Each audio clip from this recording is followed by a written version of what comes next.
Second cost of being a disciple is possessions. Possessions. Let me read verse 33. So therefore, any one of you who does not renounce all that he has cannot be my disciple. Thank you.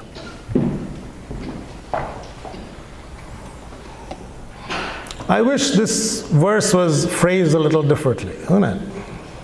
It's so direct. Therefore, any one of you who does not renounce all that he has cannot be my disciple.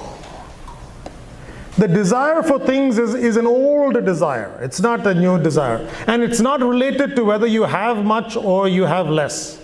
Those days, those people were so poor they had nothing. And yet Jesus says, if you can't renounce everything, you cannot be my disciple.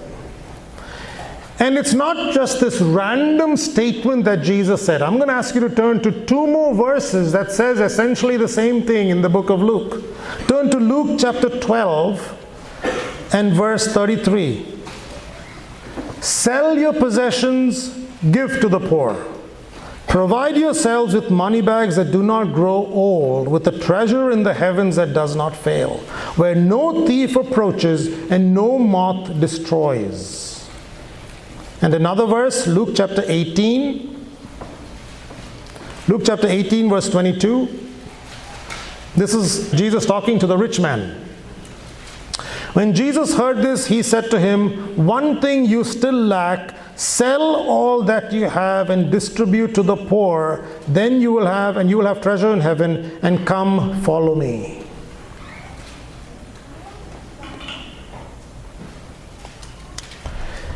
So when Jesus says anyone who does not renounce, and that is in the present tense, which means that is a ongoing thing.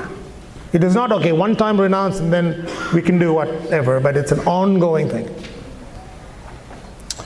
So we need to strike a balance between earning and working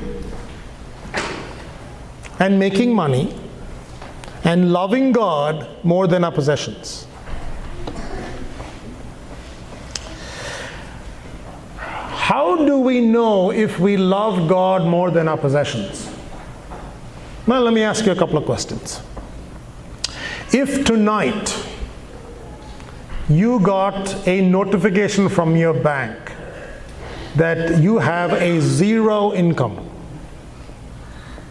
you have zero balance in your bank, and you lost everything. You lost your house, your car, your bank balance. How much would that change your devotion to God? If it's going to change, then there is a chance we love God for the benefits.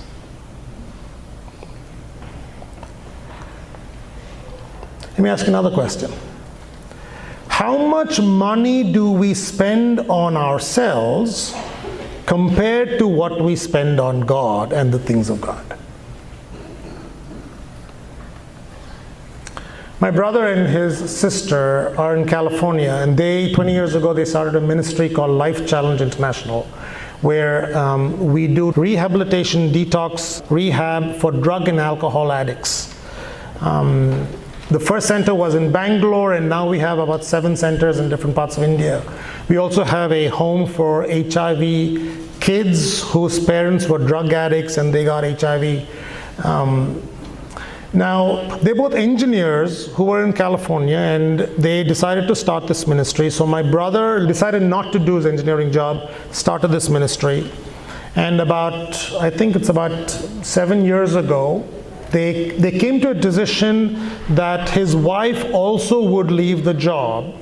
And so to make sure that it was not just this random emotional decision, they fasted and prayed for 40 days, 40 nights. And then they came to this decision for her to leave her job. But when they decided to leave the job, that means that from now on, you're going to live on the free will offering, isn't it? You have essentially given up your desire for possessions. I'm not asking you all to quit your jobs. I'm not asking you all to sell your possessions. I'm asking you to find out where your heart is.